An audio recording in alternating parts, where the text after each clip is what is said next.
Welcome to Lynn Cullen Live. Talk radio without the static. Email your questions and comments to lynncullenshow@gmail.com. And now your host, Lynn Cullen. Hey there, how you doing? Welcome to the show. It's April 18th, and it's Tuesday. Susan, you there? I am. Good for you. All right. Well, I was just thinking, it's embarrassing to live in this country. I just was thinking that. Well, yeah. You just noticed that? Yeah. Well, no, but sometimes it just, the evidence just sort of piles. Yeah, well, now you live in a country where it's a killing offense to ring a doorbell or to turn into the wrong driveway. That's right. That's what I was thinking. Especially if you're a teenager. Yeah, and you're black. Yeah, so, and there was a white girl killed on a driveway backing up. I know, but if you're black, all that old your odds are much better. Guy who looked 10 feet tall. Yeah. Black boys look like huge black men to scared white people. And that all of this coincides with this effort to keep schools from teaching about racism. Well, they don't want people to tell about your killing people and lynching people, and you're leaving out the part where they recorded the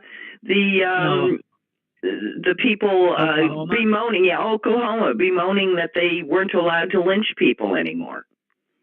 Yeah, that if you hadn't heard that one, that's incredible. The people that were recorded saying it would wish for the good old days when you could lynch people, and referring to referring to a woman that died in the house fire previous is barbecue. Yeah.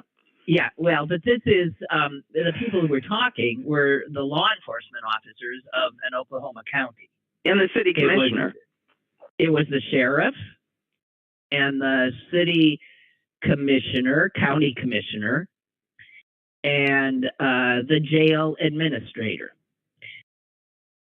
There's the governor of Oklahoma has said these people should stand down, step down, retire, get lost. And of course they are not doing so. We'll see. And then the governor says, there is simply no place for such hateful rhetoric in the state of Oklahoma. There isn't? Well, that'll come as news. Well, tell them to go to Tennessee. There's plenty of room for it there. Yeah, I guess. Tennessee, I guess today they're gonna vote on, whether or not to arm their teachers to respond to the killing of the school shootings there and other places, whatever. You know what? I think we just have to admit. I can't take it in. No. Republicans like to kill children. Republicans like to kill teenagers. Republicans like to kill black people. There's no other explanation. Or they would stop, or they would move to make it less easy to happen. But no. Every time anything like this happens, they basically go, yeah, and now let's let them do it some more. I mean, that's what they do. Love that. Well, let's just admit it. They love killing children, and they love controlling women. They love their guns more than they love children of this country. They love their guns. They don't give a shit about kids. Let's just start using plain talk. And when Susan, they're keeping drag queens away from them.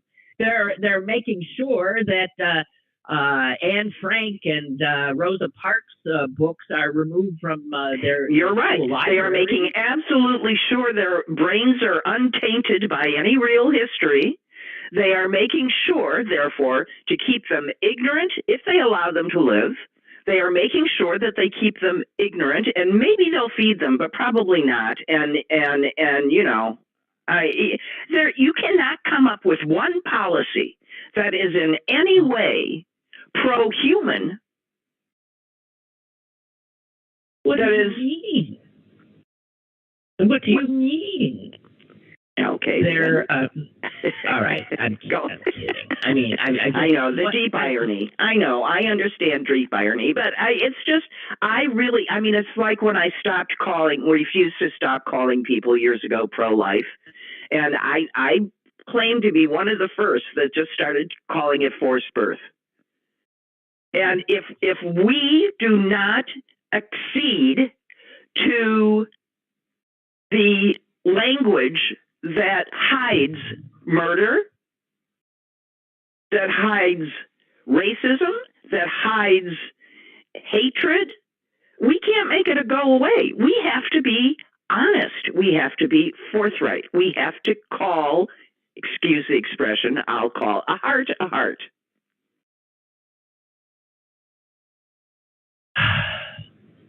God.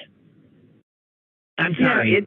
I mean it though. I'm going to stop calling things by nice names. I'm going to stop saying, "Oh, there's a few nice Republicans."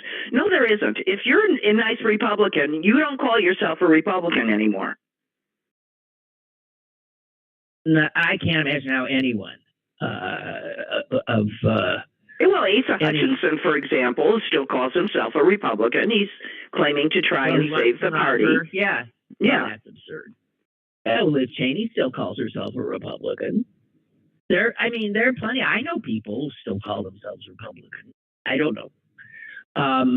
Well, I'm just wondering why anybody would want to ascribe to that group of people at this point. And if you do, then I'm not going to excuse you from what that party currently stands for. If you want to make change in that party, you better make it from outside. Well, the party, it's fascinating, actually, because they have really no policies. They have no policies. We've said that, no policies. Their policies are just about remain in power. Policies is about to remain in power. That's all they do. So when they control the government, you have the kind of ridiculousness of Jim Jordan taking the Judiciary Committee to New York City yesterday to put on a show. It's absolute performative crapola that moves nothing except he's performing for what? This is Fox. He's performing for the base for the base who they're terrified of. Well, and then there's created a monster. And then there's our August Speaker of the House who goes to Wall Street and says, well, of course, we're not going to, screw with the debt limit, but we got to pretend like we are, because how can we force them to, he's honestly saying these words. How can we force them to do what we want if we don't blackmail them with the debt ceiling? But don't worry, Wall Street. We know we can't actually do that.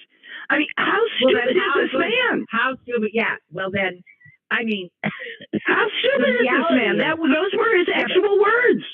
Yeah, but the reality is that there is no uniform Republican response to this debt ceiling issue. He does not have. They don't have anything. They aren't saying do this instead. They don't have anything. No. No. So what?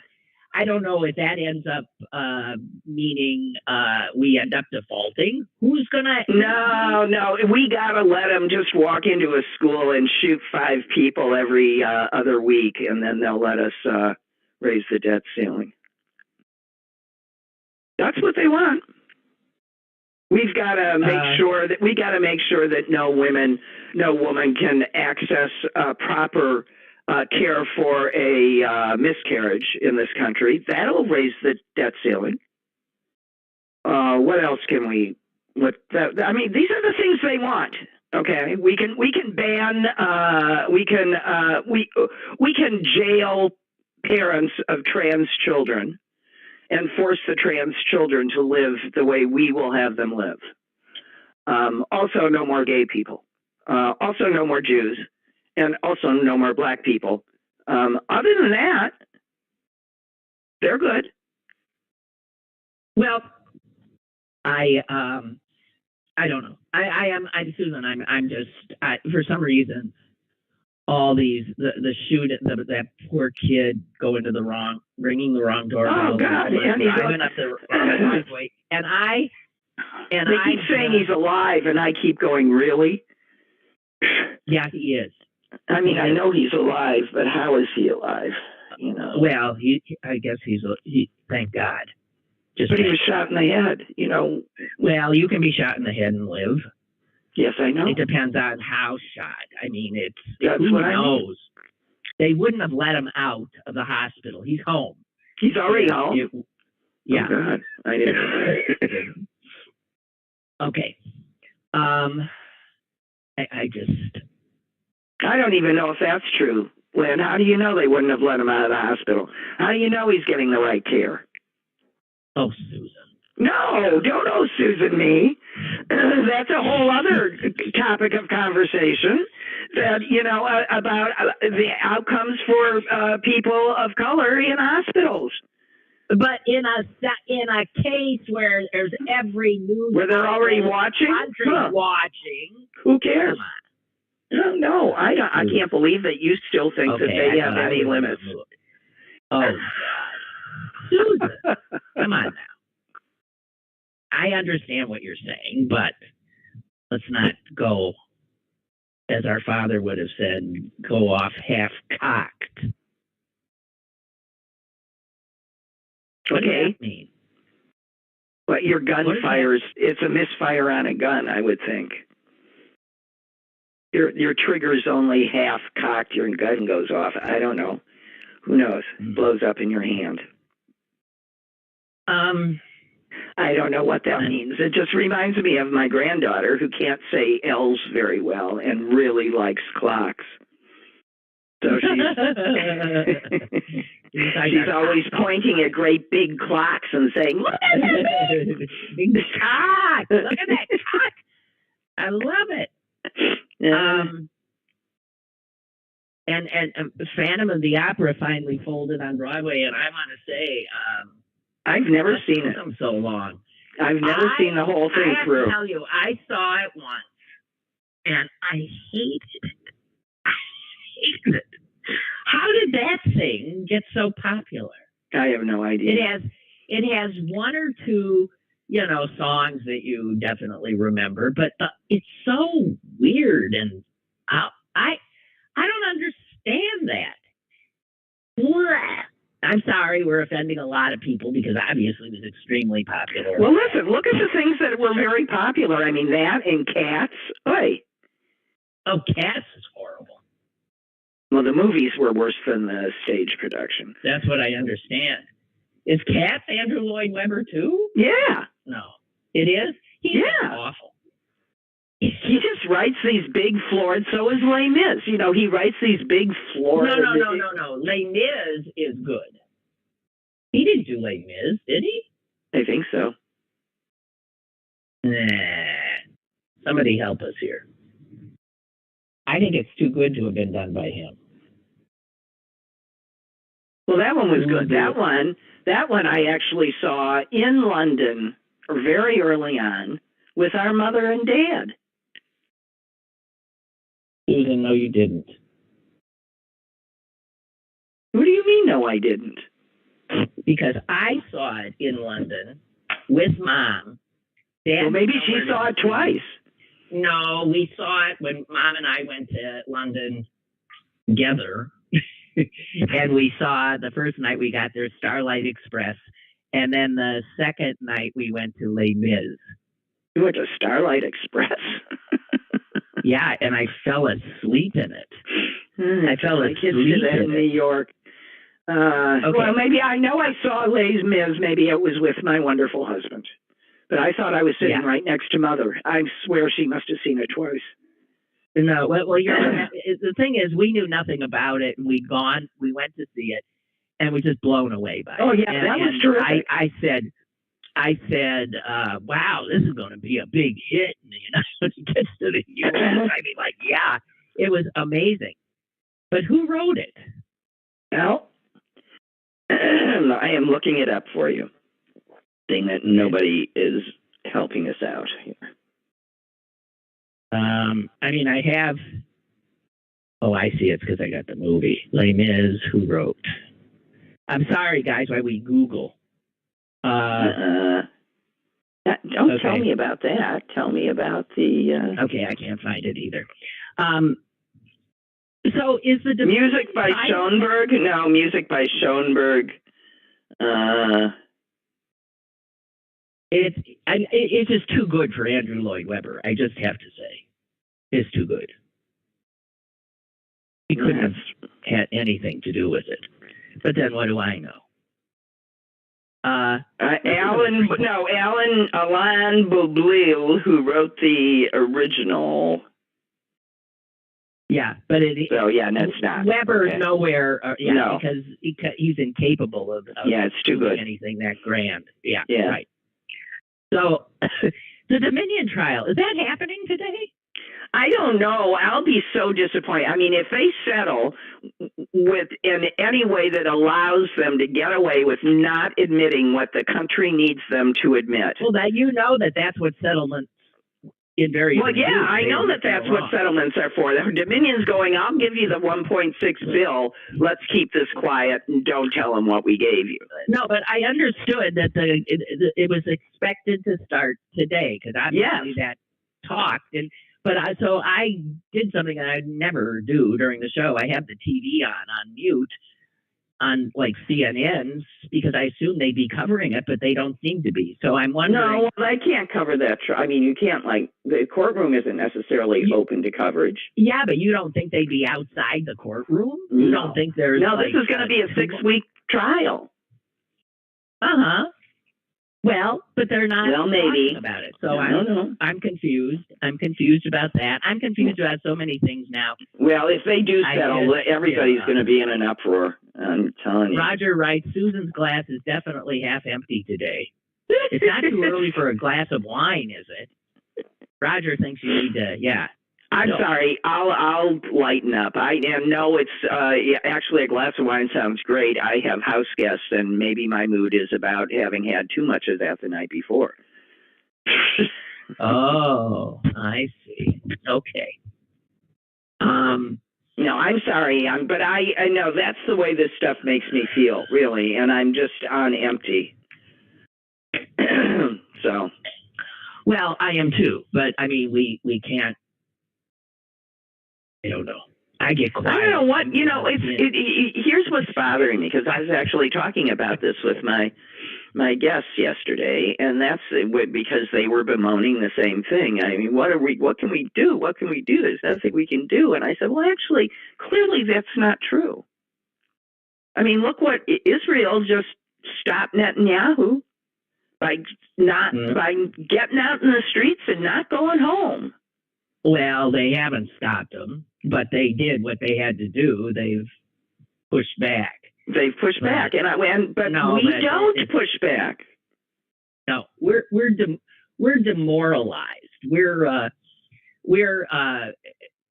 I think we're so beaten up by the constant barrage of this kind of stuff that we just feel powerless, which I suppose is where this is what they're trying to make us feel. I sort of feel like we're giving up just when we're winning. And I think that this mad barrage of getting so much worse so fast is because they know that nobody agrees with them. And we've got to go, that's right, nobody agrees with you. Get out of here. Oh, I know how to pick up the mood. Let's talk about Claire Thomas.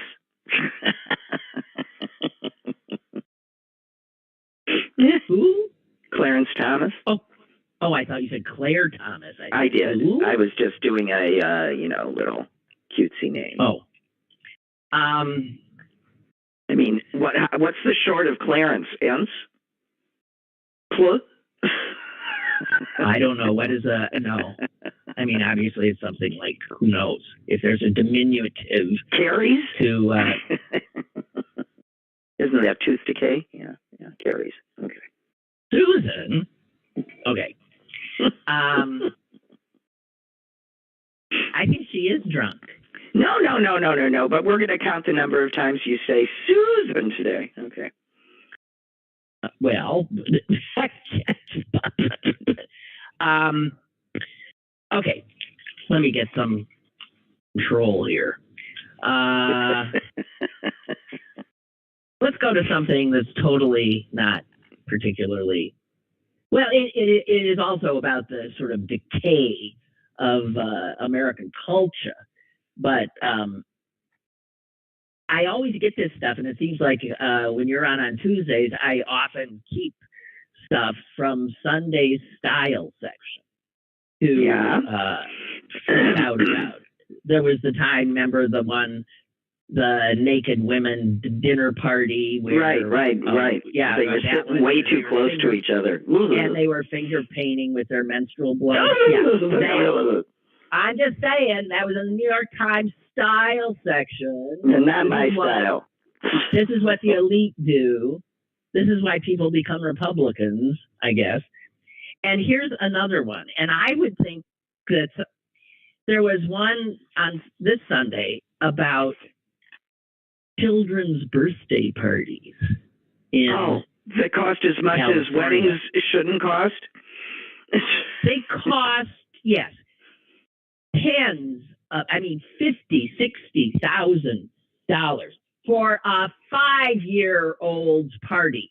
And what that's about is obviously flaunting wealth, right? Trying to move the bar a little higher. It is so, you have, what I don't understand, I'm as flummoxed in my ability to take this in as I am by ring the wrong doorbell and you get killed kind of thing. What is with people? How shallow do you have to be? How much too much money do you have to have? How similar do your values have to be? Yeah. How screwed up are you as a parent if you think that is helpful to your child? It's just, or if the child even likes it. I mean, that's true too. With my bad, but focus on this one 5-year-old, and it says the birthday boy, he's 5. He was trailed by a photographer and videographer. But then you realize that children today have parents that trail them around, taking their pictures all the time. So I think kids, this whole child-centered crapola begets this kind of thing. I'm sure if that child doesn't think he's the center of the universe, then he's nuts, because he clearly is. Well, he might not be. I mean, frequently the kid gets lost in all of this. It's not about the kid at all. And they're just wandering around terrified in this lavish thing with all of these tall grown-ups who are there with their little children. The children are all sitting around crying. There were 100 children there, Susan. They had. How do they even know 100 children? Food stations. They had. And here's the takeaway quote from this article. Everyone wants that Instagrammable moment. How fucked up is that? Pretty messed up. And they say, here's another one just that happened to be there, one of the guests. Well, you just can't imagine a birthday party where there isn't catering or a professional photographer or a pretty backdrop so everyone can share it on Instagram. That's all this is, the shallowness is mind-boggling. 100 people. And I'm just looking back Williams party. I'm just looking 100 people, but I'm just looking back at my kids' birthday parties. and celebrations. And I swear that the less I did and the more water that was involved, the more fun kids had. So I'm telling you that for the price of a hose and an outdoor tap in a backyard, kids can have, and a birthday cake, kids can have a great time. Sure. It's sort of like instead of spending money on cat toys, just get a box. Right. I mean, people are put your grocery bag on the floor. But I'm starting to so hate. Well, people. There's too many people with way too much money, and to the detriment of way too many people with way not enough. I mean, you're looking at the effects of income inequality. Susan, there were 14 vendors at this kid's birthday party. So I'm sure the vendors are quite happy. 14 vendors, who made some money, but those vendors employ people who make nothing, is my guess. Next to nothing. Well, again, in my experiences, all over the place. Yeah, yeah. I'm just going to say, you wonder why people, here in Pittsburgh, I saw that the cops at Duquesne University have walked off. The vendors at PNC Park, where the Pirates play, they're walking out. Good. They're all over the place. Good. People are saying, I'm not. No, no. And the Hollywood screenwriters are about to take a walk. Right. Well, the fact that they've taken this long to say, wait a minute, how come you people get all this money and we get nothing, and without us, you got nothing? Yeah, nothing happens. I don't know. We'll see. Well, but power to the unions. They're coming back, Well, not much, but yes, a little bit here and there, but they're still so far down, it's ridiculous. And that you require unions if you want to see this wealth gap start to go. Well, and the other thing is that when people, we all know what the people at the top are making. And you can't ask the people at the bottom to approve of that. You can't expect them to be happy if you're refusing to pay them even the minimum wage or give them hours where they can depend on it. There's a viral video, which I didn't listen to because I couldn't bear to, of a CEO in a Zoom meeting, I guess, yesterday or the day before, informing her employees that there would not be any bonuses this year, even though she gave herself, I forget what it was, huge millions bonus. The gall, the unbelievable let them eat cake arrogance is in this country is mind blowing. Now the fact that some employee recorded it, put it up. She will be vilified, and good. I don't know who she was, what the business was, but she's a stand-in for, you name it, almost any of these CEOs. Just despicable. Speaking of despicable, it is despicable, but apparently the men get away with it all the time. How come it's a woman that doesn't get away with it?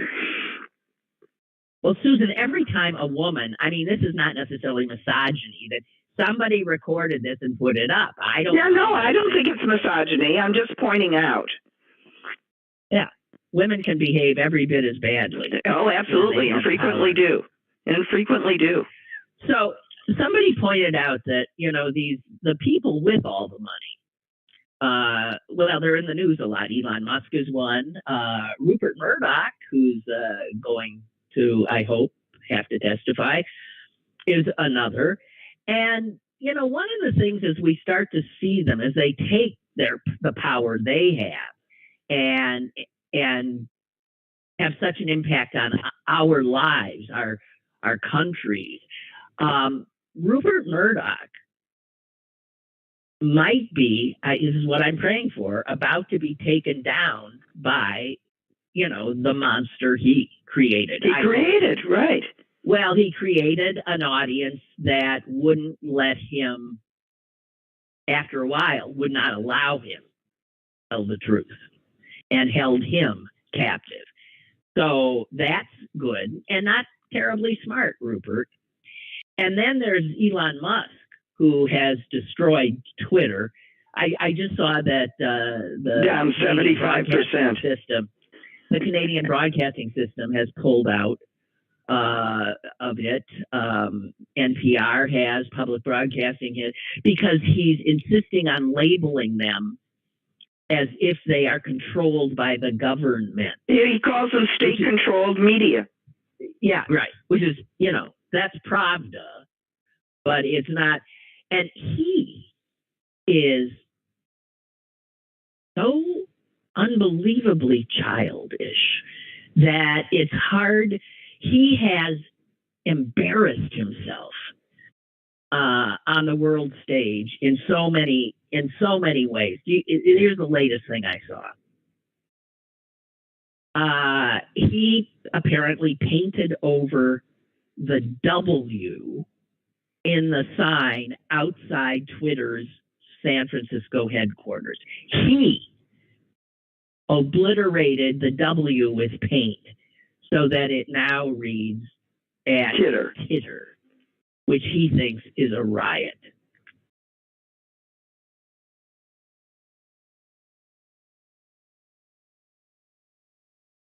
If that,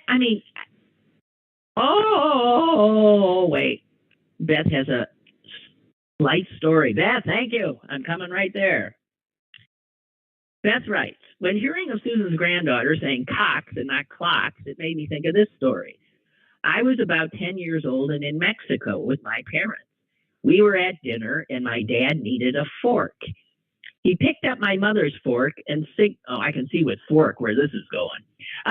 He picked up my mother's fork and signaled to the waiter. The waiter came over and said, tendero. English? My dad said, fork. And the waiter repeated it several times. The next morning, we went down for breakfast and saw the waiter across the dining room, and my dad waved.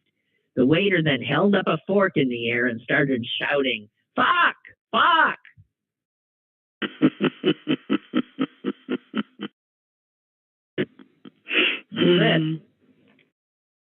Well, there's always that first time, the little kid in the family says fuck.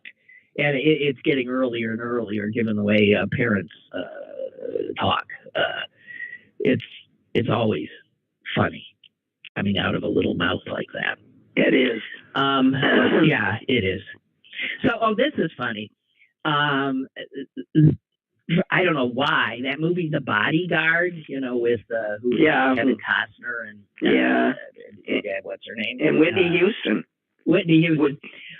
There was a showing of it for some reason in Manchester, England, and there ended up being a riot in the theater. And you know why? Why? Because some members of the audience refused to stop singing along with the climactic Whitney Houston "I Will Always Love You" song.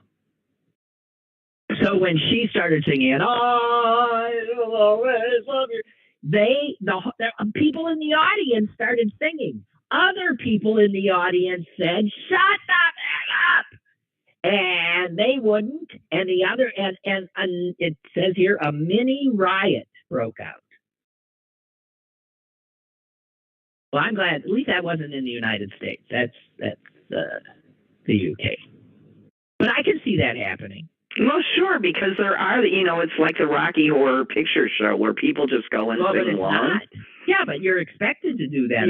Yeah. Well, but I mean, people. The people today have given up. They have different expectations of audiences than when we were young, Lynn. I know. I was, yeah.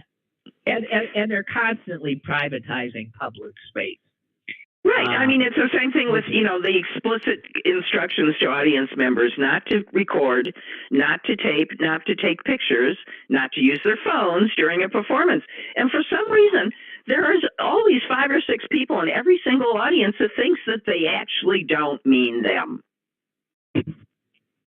Of course not. No. And they think it's their right. I paid a ticket. I'm going to pirate the song. I'm going to film the performance. I'm just going to aggravate the people around me, whatever they're doing. So I always like it when the performers just stop everything and call out the creeps. Speaking of creeps, Teddy McCarrick, or as we used to know him, Cardinal McCarrick. Cardinal McCarrick, he's now 92. He is the only cardinal ever to be criminally charged with sexual assault, which I find interesting. How is he the only cardinal? When I don't get that. So he was a big mucky muck, wasn't he, in Boston? Yeah. Talking about movies, that movie Spotlight is what, in fact, helped take him down, or at least showed how the Boston Globe took him down. And in fact, the Pope Francis, 2019, defrocked him. I think that's the proper word. He was kicked out. I don't think he was excommunicated, because supposedly he's living in some monastery somewhere. But I bring him up because he's been accused again of sexual assault in Wisconsin. Now, this was a case from some time back.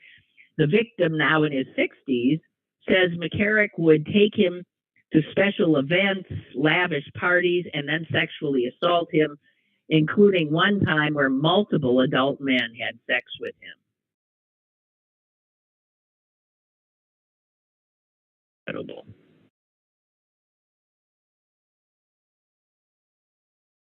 Well, I am certainly glad that you're bringing up the tone of the conversation. I feel much more cheery now. Do you? Good. No. Well, then let's go to, let's go then. How about DeSantis building a prison next to Walt Disney World? Oh, well, that is, you know what? Again, it's not unlike Elon Musk taking the W out. It's puerile. It is adolescent. It is, what the fuck? Well, and it's really cutting off their nose to spite their face. Yeah, I mean, how much money does Walt Disney World generate for Florida, for crying out loud? I know. It's just unbelievable. How is it smart to pick such a fight with one of the largest tourist draws? One, I'm sure, is the largest tourist draw in I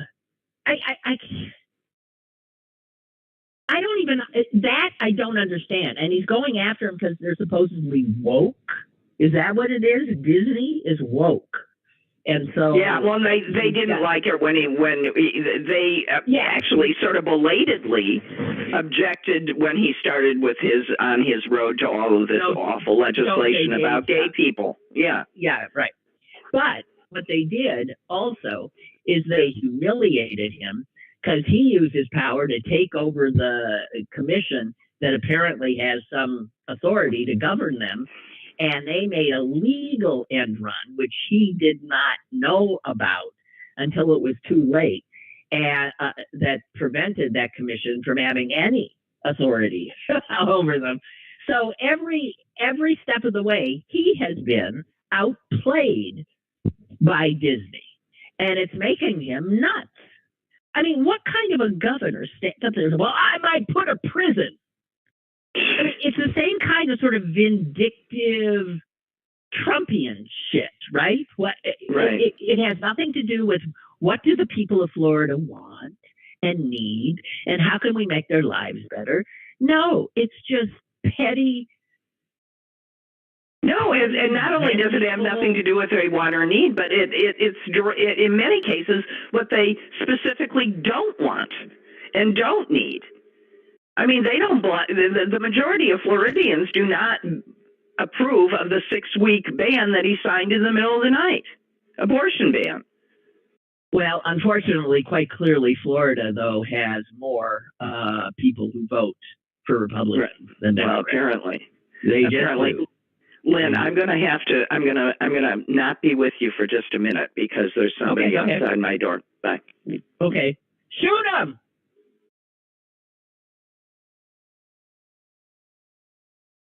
But you know, a lot of Americans. Somebody outside my door. Where's my gun? That's America. Somebody outside my door. Where's my gun? I hear a car in the driveway. Where's my gun? Good God in heaven! Unbelievable. So Donald Trump, he's going to trial in next week, right? April 20. Actually, next week too is the Tree of Life trial. Finally, it's unbelievable that son of a bitch mass murderer hasn't even stepped foot in the courtroom yet. That trial is expected to go on for months. And I think it's going to be. We all know who killed all those people, and that we have to relive it, and all the people in there have to. That it just breaks my heart. Anyway, Donald Trump's going to trial next week in the raping of E. Jean Carroll case. He was throwing everything at that case to get out of to stall it, which is what his MO is, and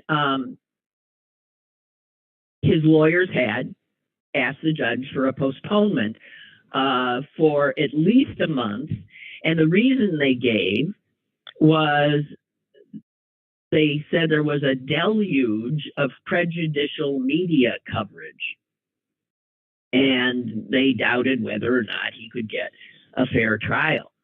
And the judge, I guess, laughed in their faces. I'm sorry. Okay, that's okay. So Judge Lewis Kaplan, this is in Trump's rape case, which starts next week. He had tried to get a postponement, saying that there was so much prejudicial media coverage. And the judge said, it does not sit well for Mr. Trump to promote pretrial publicity and then to claim that coverage that he promoted was prejudicial and should be taken into account as supporting a further delay. He was saying, who's been creating all the media attention? It's you. And what can I do about that? God. So that starts next week. Well, I'm just waiting for all of these things to start one after another. Do we still know what we don't know yet? What happened with Dominion? Huh? Well, it doesn't look like it. I mean, again, CNN does not seem to be in any way reporting on it. But what do I know? I shouldn't do that because I become distracted and I'm not in the moment as I should. Hey, here's something good. Good. Good. The current Jeopardy champ.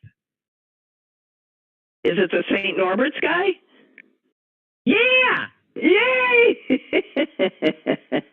This professor at St. Norbert College in right outside of Green Bay in a little town called De Pere, and that is where the piece. Let me interrupt. The jury is seated. 12 jurors have been seated. The court is now moving to seat the 12 alternate jurors. So it started, the Dominion trial. Okay. Good. Thank you. You're welcome. So So I had read in the Green Bay newspaper that this professor from St. Norbert, which is the college that we are, so involved with, our family is, had on his bucket list. He said he never had a bucket list until apparently a close friend of his died, and he was so stunned that someone young could die like that. It made him think, and he started thinking of what would I want to do before, and he thought be on Jeopardy. So he tried out. He gets on, and he's won three games, and then something happened, which has only happened once before in Jeopardy history. The champion, that would be our professor, got sick. Oh, no. Well, he got sick. Maybe he got COVID. I don't know. But he could not continue. And so what do you do in a case like that? What they decided to do is to move on as if, whatever. So if you tune in tonight, he isn't there. And what they decided is when he gets wet, he will come back when he's well, and he won't be play back off on against. He'll play off against the I think current champ or something. Until, I don't know. He comes back on Monday, May 15th. That's when Jeopardy will. So it's a long ways off. His name is Ben Chan. He's an assistant professor of philosophy. And he has, apparently become one of the more popular recent champions. People are loving him because he's smart as a whip, but also very sort of humble and clearly sweet. He's just a nice guy, and everybody loves him. He looks like a sweet guy. Yeah. Anyway, so there's that, and I'm excited about that, but he's not there right now because the guy ended up getting sick while he was beating the pants off everybody else. Oh. And bring up his rhythm, for heaven's sakes. Well, yeah, maybe he won't have the momentum he had when he does come back. And I did want also to acknowledge the passing or obituary of Ahmad Jamal, and because Pittsburgh is understandably proud of the incredible artists that have come out of here, and he is one. For those of you who don't know, this is a guy who had a Lifetime Achievement Grammy Award. France gave him the Order of Arts and Letters. Miles Davis said, all of my inspiration, all of it comes from Ahmad Jamal. And he was a jazz pianist, right? Yes, yeah. Yeah, okay. And he was born in Pittsburgh in 1930. And at the age of 3, began playing the piano. And at the age of 5, he began studying seriously the piano with a woman whose name is known by some here, Mary Cardwell Dawson, a Black woman who founded the National Negro Opera Company. And there's a great effort going on now in Pittsburgh to restore the building in which that opera company was situated. But he was born, his name was Frederick Russell Jones, and he was called Fritz. And by the time he was 14 years old, Art Tatum said, whoa, this guy is a coming great one. He was already a member. So he graduated from high school here and then was gone. He was on the road. The reverence, this is a New York Times obit, the reverence with which Mr. Jamal was held stretched well beyond the jazz world. And people say that he was just a remarkable human being. The person who wrote the obit talked to him just last year. And Jamal said to him, "I'm still evolving. Whenever I sit down at the piano, I still am coming up with some fresh ideas." So he was still active up until the end. And the cutest little thing that came out of this, first of all, I also want to say that he considered jazz America's classical music. And I think he's right. I think he's right about that. I think that's a perfect description. That's right. And he said because he grew up playing Mozart, I mean, he was being taught by an opera person. Right. He was playing Mozart, but he was also playing, Duke Ellington. He was playing Ellington, Mozart, Art Tatum, and he said, but I'm also doing Bach. And when you start at 3, what you hear, you play. I heard all of those things, and all of that informs the Western world's jazz, classical music, and American classical music, jazz. But the cute thing in this is that he says he always, when playing a ballad, he always needed to know the words. He wasn't going to sing them. He needed to know the words to the song. Right. And he told a story of the great jazz saxophonist, Ben Webster. Here's the story he tells. "I once heard Ben Webster playing his heart out on a ballad, and all of a sudden he stopped. I asked him, why'd you stop, Ben? And he said, I forgot the lyrics." So this is a guy playing the sax, and he's singing to himself as he plays, and he stops because he forgot the lyrics. And Ahmad Jamal loved that story. I love that story too. I do too, and it makes sense to me, actually. Yeah. So tell me, how,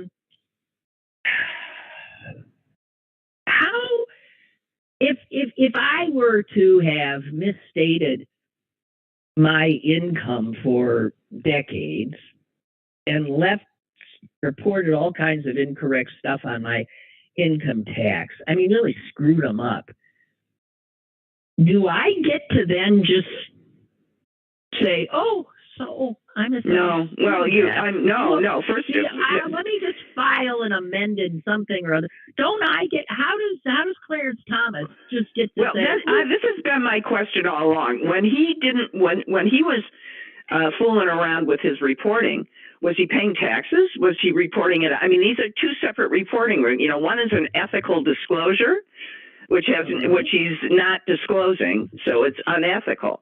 But did he pay taxes on it? There would be the question you're asking, and I don't see the answer to that anywhere.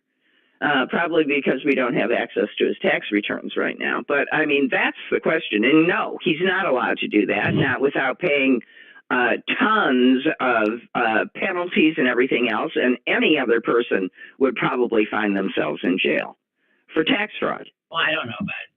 Maybe. I don't know about that. But his mother now is living in this house that the billionaire bought for, more than it was worth, and she doesn't pay him rent. How is that? Right. And unless where she's living, on a independent appraisal is worth less than $17,000 a year in rent. So $1,200 or so a month, and it sounds like he's put in hundreds of thousands of dollars of improvements and blah blah blah blah blah blah blah. So I don't, no, but anything above $17,000 to me is a taxable transaction. And if she receives that gift for him every year, I would think ethically it needs to be reported by Clarence. Okay, but it's generally believed nothing will happen to him. You cannot touch him. Here's what I wanted to ask. If Democrats manage to take back the House, 24. Could they impeach him? You bet. Well, I know they could. Should they impeach him?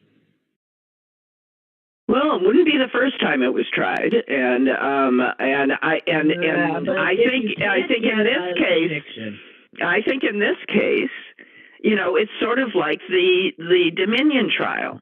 In this case, there is so much evidence already piling up to the public that the failure to do something has its own consequences, and has already, as regards this court, had its own consequences, because absolutely nobody with a brain in their head has an ounce of respect for the majority of this court. And I feel very sorry for the people of true heart sitting on that court that are trying to do their jobs.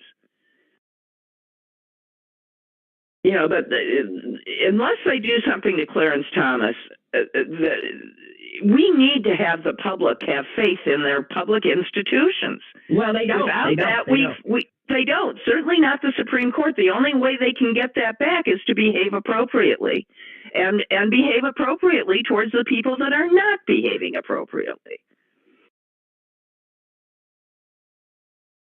The two of them just taking money right and left, hand over fist, and no one's reporting anything. Certainly, there's some illegality in there someplace. And being sitting on the Supreme Court does not protect him.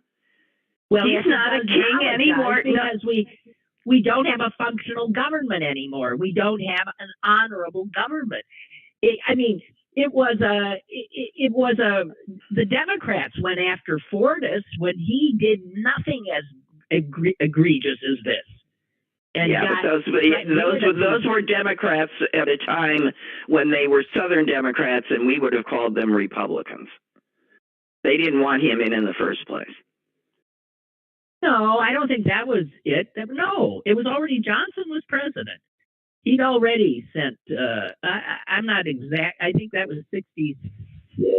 Well, I agree that it was a time when people theoretically did the right thing, but I'm not going to tell you. I'm not going to tell you that the Democrats that voted weren't. No, had another agenda. A lot of them. Well, in the reading that I've done, it appears that way. It's not my thought. I don't know. Okay. I don't think so. I think it was. This is always true of Democrats. Look at how quickly they tossed out Al Franken. I know. Whereas Republicans, you can rape, murder, God knows. No, and I think Al Franken should run again. Live television, and I just shameless. That's what they are. They're shameless. Okay. Well, all right. That's it. I will take some solace today in knowing that Rupert Murdoch is uncomfortable. Yeah. Yeah.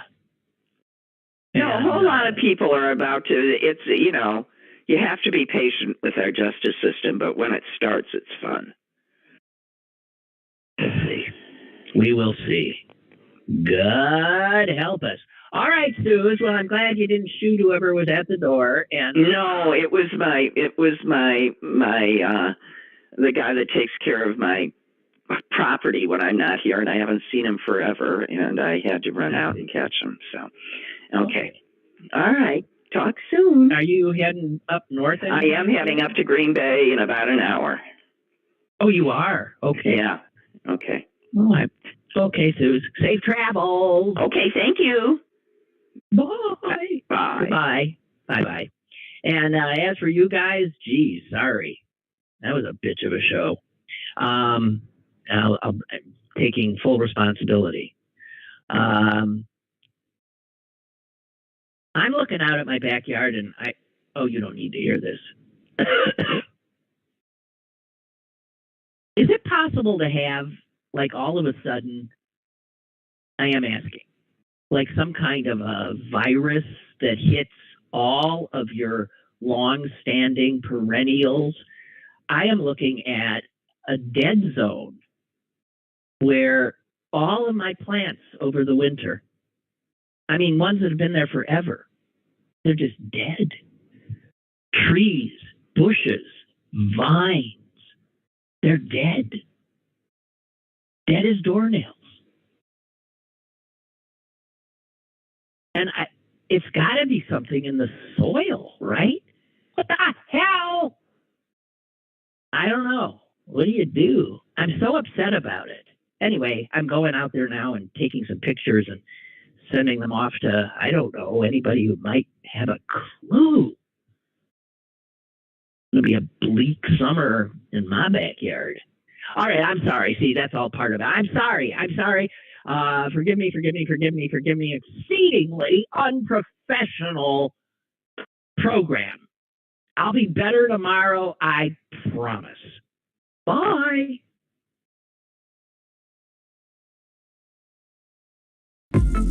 Lynn Cullen Live, Monday through Thursday from 10 a.m. to 11 a.m. and archived at pghcitypaper.com. The opinions expressed on Lynn Cullen Live are those of the host and do not necessarily reflect the viewpoints of Pittsburgh City Paper or its advertisers.